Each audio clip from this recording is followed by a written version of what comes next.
जय मुनिया की जय भारत। मैं निशा मिश्रा नायक वन में आपका स्वागत करती हूँ। जिन खबरों को सोशल मीडिया के माध्यम से छुपाया जाता है उन खबरों को उजागर करने के लिए यह कार्य जिसमें आपको दिखाई जाती है प्रतिदिन सड़क से लेकर संसद तक की ताजा खबरें। आइए देखते हैं आज की ताजा खबर। को 100 साल पूरे हुए। आरक्षण लेने वाले जो लोग हैं उनको पता भी नहीं है। प्राइवेटाइजेशन में आरक्षण की मांग करना और अगर इसका विरोध करते हैं तो ये मनोवादी है, ऐसा कहने वाले जो लोग हैं उनको ये मालूम भी नहीं होगा कि आरक्षण देकर 100 साल हो गए। ये मालूम भी नहीं होगा क्योंकि इससे कोई लेना देना नहीं। ये जो हमारे आंदोलन का हथियार है, आंदोलन का मामला है, ये नौकरी का मामला नहीं है, उनको मालूम भी नहीं होगा। 26 जुलाई 2002 को 100 साल पूरे हो गए। हमारे लोगों को दुनिया का इतिहास मालूम होगा मगर उनको अपना इतिहास मालूम नहीं है। जिन लोगों को अपना इतिहास मालूम नहीं होता और दुनिया का इतिहास मालूम होता है वो दुनिया का इतिहास मालूम होना चाटने का क्या है? उसको दुनिया का इतिहास मालूम चाटने का, उसका अचार डालने का। अपना इतिहास मालूम नहीं है, दुनिया का इतिहास मालूम है। क्या मतलब है? कोई मतलब है? जो लोग, जो कौम अपना भविष्य निर्माण करना चाहते हैं उसे अपना इतिहास मालूम होना चाहिए। ये जो बाबा साहब अम्बेडकर कहा करते थे ये बेफजूल नहीं था, अपना इतिहास मालूम होना चाहिए। तो 26 जुलाई 1902 को छत्रपति शाहू महाराज ने जब आरक्षण लागू किया तो ये इतिहास मालूम करना भी क्यों जरूरी है? ये इतिहास हमको क्यों मालूम होना चाहिए? क्यों मालूम होना चाहिए? तो इसलिए मालूम होना चाहिए क्योंकि हमारे ज्यादातर लोग खलनायकों का साथ देते हैं। इतिहास इसलिए मालूम होना चाहिए कि आरक्षण का इतिहास अगर मालूम हुआ तो आरक्षण के इतिहास में खलनायक कौन है मालूम होगा, नायक कौन है मालूम होगा। और अगर नायक कौन है, खलनायक कौन है अगर ये मालूम हुआ तो लोगों को पता चलेगा कि खलनायकों का साथ देना चाहिए या नायकों का साथ देना चाहिए, ये भी मालूम होगा। इसलिए भी ये इतिहास मालूम होना जरूरी है। 26 जुलाई 1902 को जब आरक्षण लागू हुआ, कोल्हापुर संस्थान को एक और संस्थान लागू था, सांगली संस्थान। सांगली पटवर्धन नाम के ब्राह्मणों का संस्थान था और ये पटवर्धन नाम का जो ब्राह्मण था उसके संस्थान में ही गांधी हत्या की साजिश वहां रची गई थी। इस सांगली संस्थान से एक ब्राह्मण वकील छत्रपति शाहू महाराज ने जब आरक्षण लागू किया तो वहां गया और छत्रपति शाहू महाराज को मिला और कहने लगा कि महाराज इससे आपके प्रशासन का जो कार्य क्षमता का ढांचा है ध्वस्त हो जाएगा, आपका राज्य विकलांग हो जाएगा। ये बात जब ब्राह्मण ना उस वकील ने छत्रपति शाहू महाराज को बताई विरोध करने के लिए, के पास उसको ले गए। तबेलों में जब ले गया तो छत्रपति शाहू महाराज ने अपने नौकरों को आदेश दिया कि घोड़े के मुंह को जो थैलियां लटकी हुई है उन थैलियों में चने रखे हुए हैं, तो आदेश दिया कि सारे थैलियां निकाली जाए और थैलियों के अंदर जो चने रखे हुए हैं उनको एक जगह उंडेल दिया जाए। शाहू महाराज ने जो आदेश दिया उसके अनुसार सारे चने एक जगह उंडेल दिए गए। फिर दूसरा आदेश दिया कि सारे के सारे घोड़ों को एक साथ छोड़ दिया जाए। जो शक्तिशाली घोड़े हैं उनको छोड़ा जाए, जो उनसे कमजोर घोड़े हैं वो छोड़ा जाए और जो बीमार घोड़े हैं उनको भी एक साथ छोड़ा जाए। एक साथ छोड़ा गया। जो शक्तिशाली घोड़े थे जहां चने रखे हुए थे वहां भागते दौड़ते आए और उन शक्तिशाली घोड़ों ने सारे चने को घेर लिया। सामने मुंह से चने खाते थे और पीछे जो उनसे कमजोर घोड़े थे वो चने खाने के लिए अंदर घुसने का प्रयास कर रहे थे, तो वो शक्तिशाली घोड़े सामने मुंह से चने खा रहे थे और पीछे से लाठी मार रहे थे ताकि कोई घुसने ना पाए। और जो बीमार घोड़े थे वो कमजोर घोड़े और शक्तिशाली घोड़ों के बीच में जो लड़ाई चल रही है, इस तमाशा को जो बीमार घोड़े हैं वो दूर से केवल ये तमाशा देख रहे थे, क्योंकि उनके सामने तमाशा देखने के अलावा कुछ नहीं था। सारे चने जब शक्तिशाली घोड़ों ने खा लिए तो छत्रपति शाहू महाराज ने उस वकील को कहा कि अब इन कमजोर घोड़ों का क्या किया जाए, इनको मरने दिया जाए।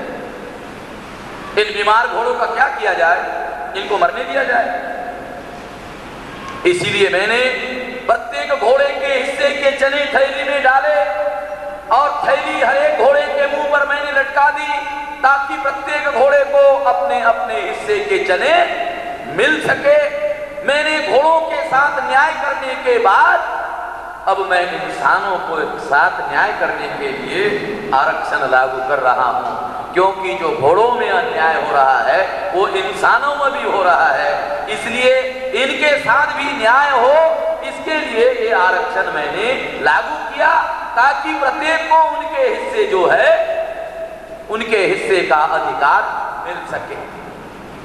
ये जो कहानी है, ये कहानी मैंने आपको काहे के लिए बताई, आप लोगों को यह पता चले कि आरक्षण के इतिहास में छत्रपति शाहू महाराज हमारे आंदोलन के नायक हुए, और वो जो ब्राह्मण हैं वो ब्राह्मण इस आरक्षण विरोधी आंदोलन के इतिहास में वो ब्राह्मण एक खलनायक साबित हुए। यही एक कारण था कि महाराष्ट्र के सामाजिक राजनीतिक जीवन में छत्रपति शाहू महाराज और बाल गंगाधर तिलक के बीच में जो महाराष्ट्र में जो घमासान हुआ, वो महाराष्ट्र के सामाजिक राजनीतिक जीवन का बहुत बड़ा अध्याय है, और यह अध्याय संभवतः आप लोगों को मालूम हो।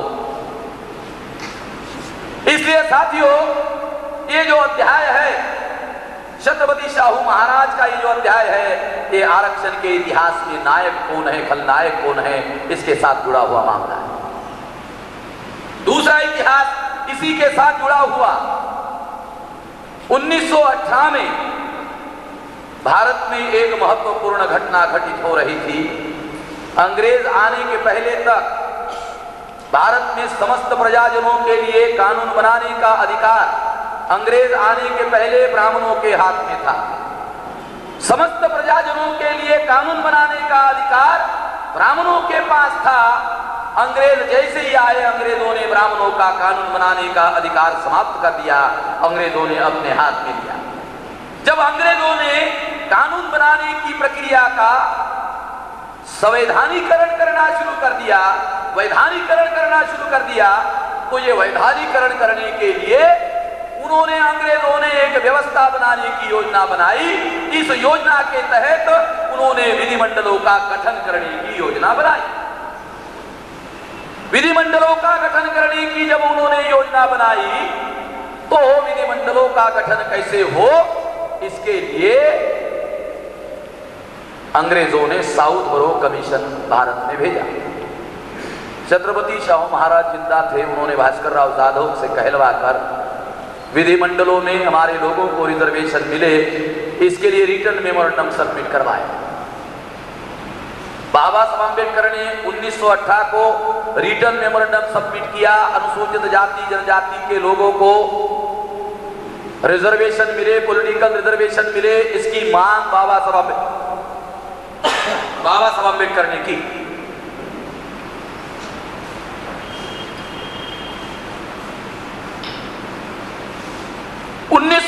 में जब बाबा साहब अम्बेडकर ने साउथ बरो कमीशन को विधिमंडलों में रिप्रेजेंटेशन रिजर्वेशन की मांग की, उस समय कांग्रेस के सबसे बड़े नेता बाल गंगाधर तिलक थे। बाल गंगाधर तिलक कोल्हापुर के पास अथनी नाम का गांव है, वहां गए।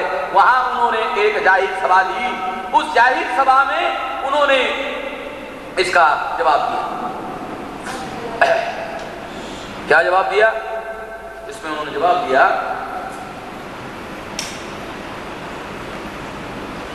बाबा साहब अम्बेडकर ने शाहू महाराज के कहने पर भास्कर राव जाधव ने जो रिप्रेजेंटेशन रिजर्वेशन की मांग की, उसका विरोध करते वक्त बाल गंगाधर तिलक ने अथनी गांव में कहा, क्या कहा? तेली, तंबोली और कुनभटों को संसद में जाकर क्या हल चलाना है? तेली, तंबोली और कुनभटो को संसद में जाकर क्या हल चलाना है? संसद कोई भूमि है जिस पर हल चलाया जाए? तेली को संसद में जाकर क्या तेल निकालना है? दर्जी को संसद में जाकर क्या कपड़े सिलाना है? कुनभटो को संसद में जाकर क्या हल चलाना है? ये संसद कोई भूमि है जिस पर हल चलाया जाए? ये बात बाल गंगाधर तिलक ने पब्लिक मीटिंग में कही, प्राइवेट में नहीं कही। और केसरी नाम के अखबार में ये बात छपकर आई। जो लोग प्राइवेटाइजेशन में आरक्षण की बात कर रहे हैं, उन लोगों का इतिहास मैं आप लोगों को बता रहा हूं, क्योंकि इतिहास से सबक सीखना होता है। जो इतिहास से सबक नहीं सीखते, इतिहास उनको सबक सिखाता है। इसलिए ये इतिहास समझा रहा हूं ताकि आपको पता चले। तो क्या कहा उन्होंने? तेली, तंबोली और कुनभटो को संसद में जाकर क्या हल चलाना है? अनुसूचित जाति और जनजाति का नाम भी नहीं लिया, उल्लेख भी नहीं किया, नोट भी नहीं लिया। शायद नोट लेने से बाल गंगाधर तिलक के मुंह को, जबान को अस्पृश्यता का दाग लग सकता हो, ऐसा उन्होंने सोचा होगा।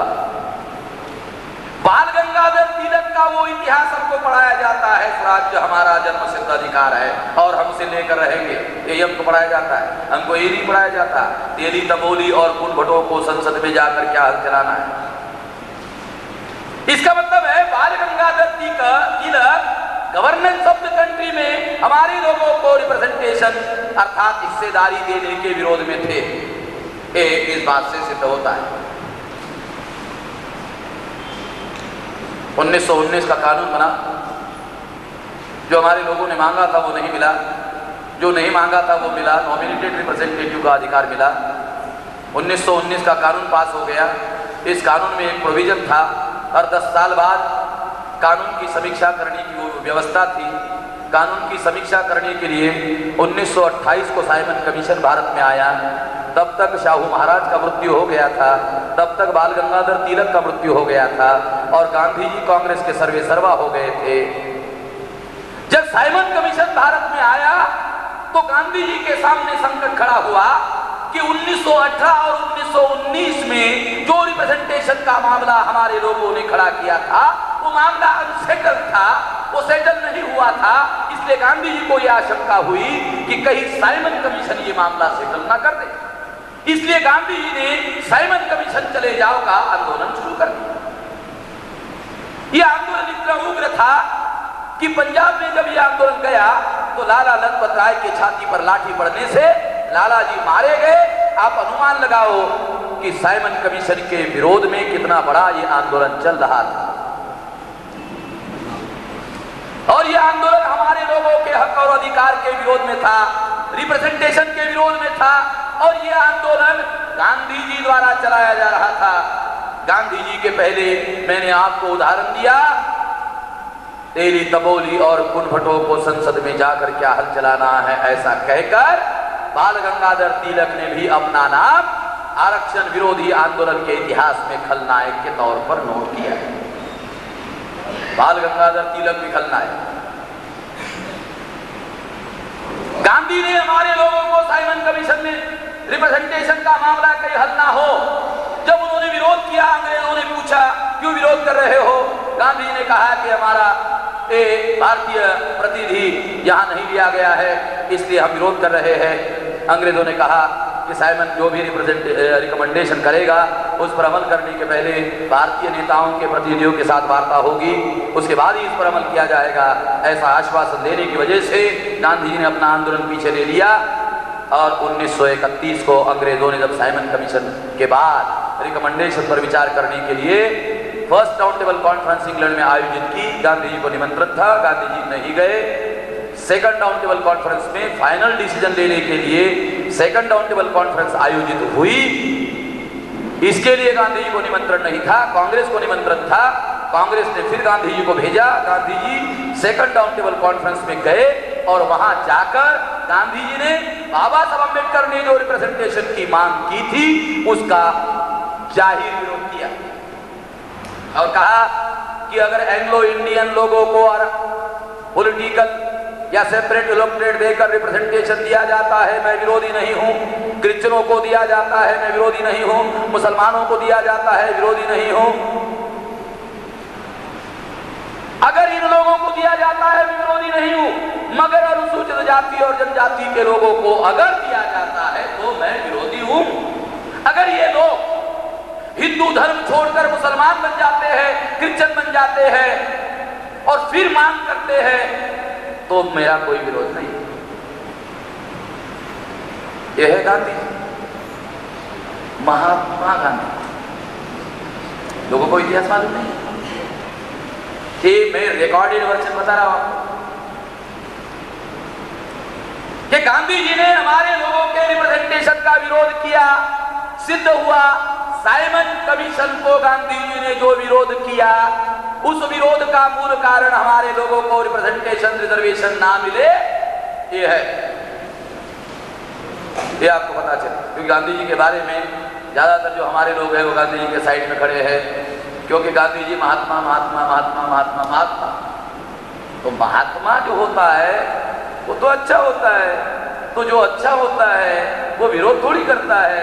तो हम लोगों ने ऐसा मान लिया महात्मा है इसलिए विरोध नहीं किया होगा, इतिहास देखने का काम नहीं करते नहीं।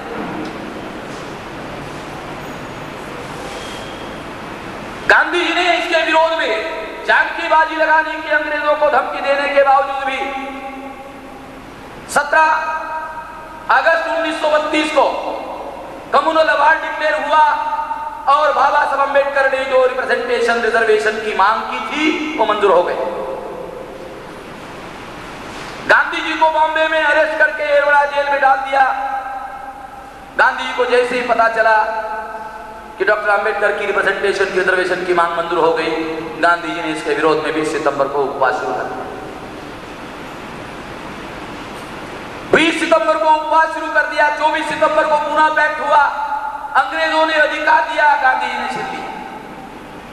ब्रीफ में बता, समझदार लोग, अंग्रेज विदेशी थे, उन्होंने अधिकार दिए, गांधी जी ने छीन लिए और छीनने के लिए गांधी जी ने उपवास किया।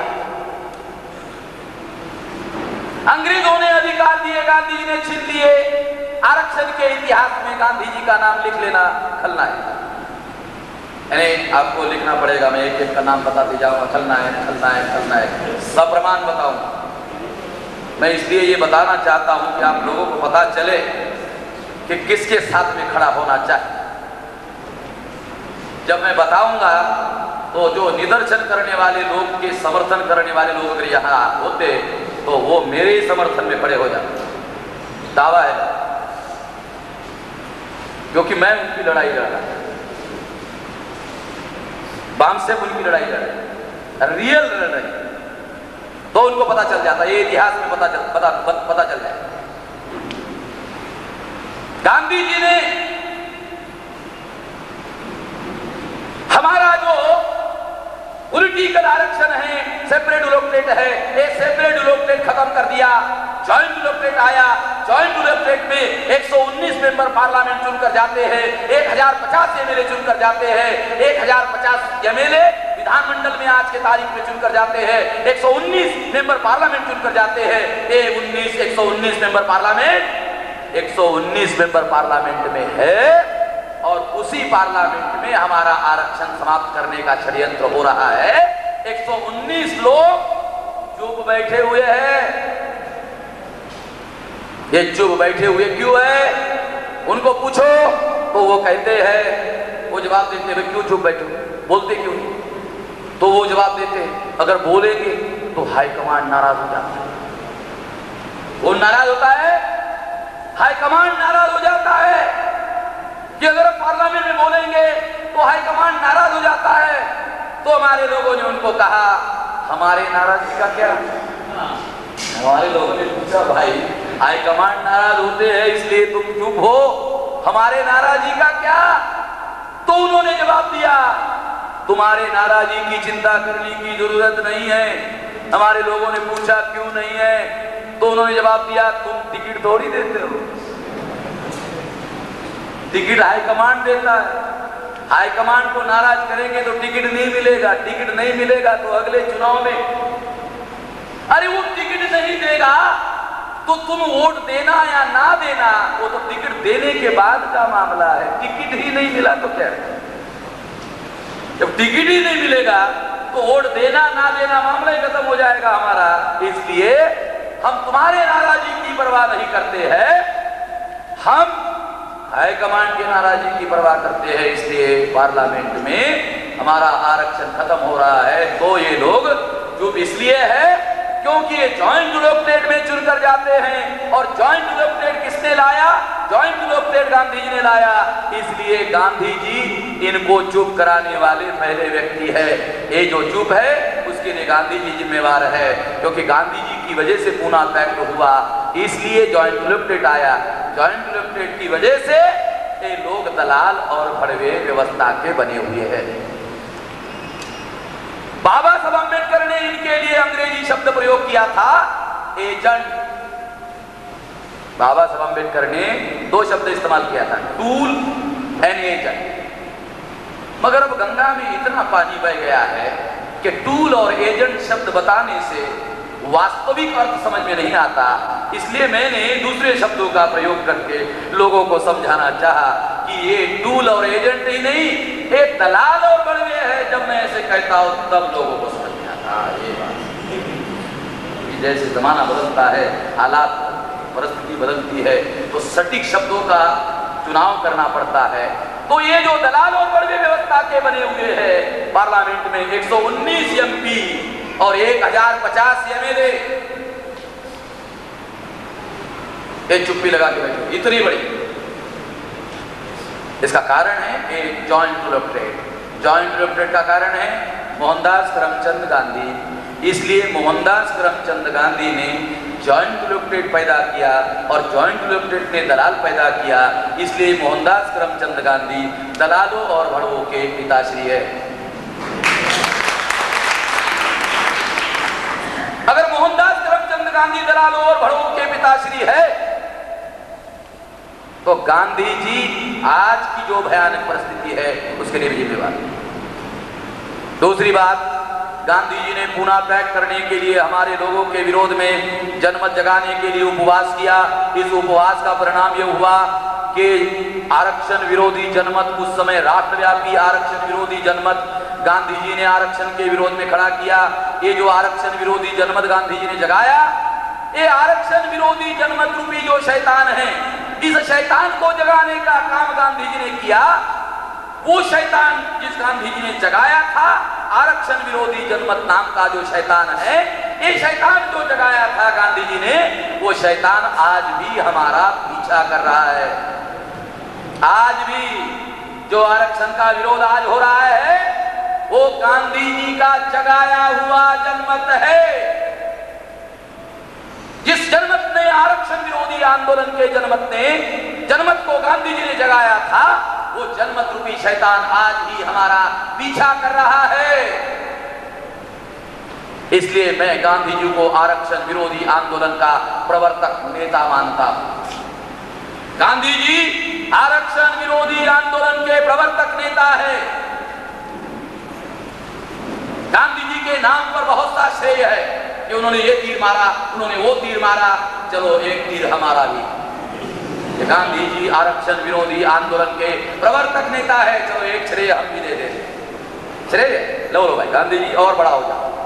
गांधी जी आरक्षण विरोधी आंदोलन के प्रवर्तक नेता, राष्ट्रव्यापी आरक्षण विरोधी आंदोलन के प्रवर्तक नेता अगर कोई है तो गांधी जी है।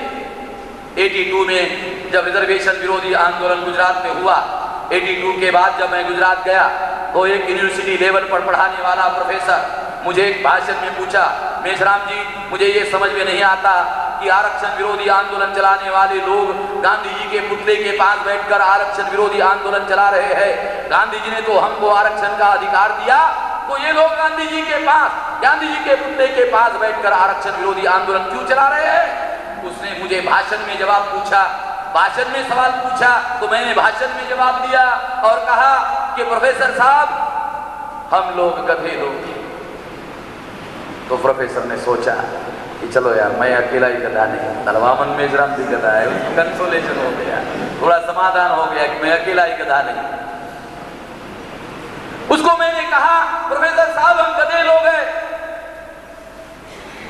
क्योंकि जिन्होंने गांधी जी के मुद्दे के पास में बैठकर आरक्षण विरोधी आंदोलन शुरू किया वो जानते हैं गांधी जी आरक्षण विरोधी आंदोलन के प्रवर्तक नेता है, वो अपना इतिहास जानते हैं। हम अपना इतिहास नहीं जानते, हम गधे लोग हैं,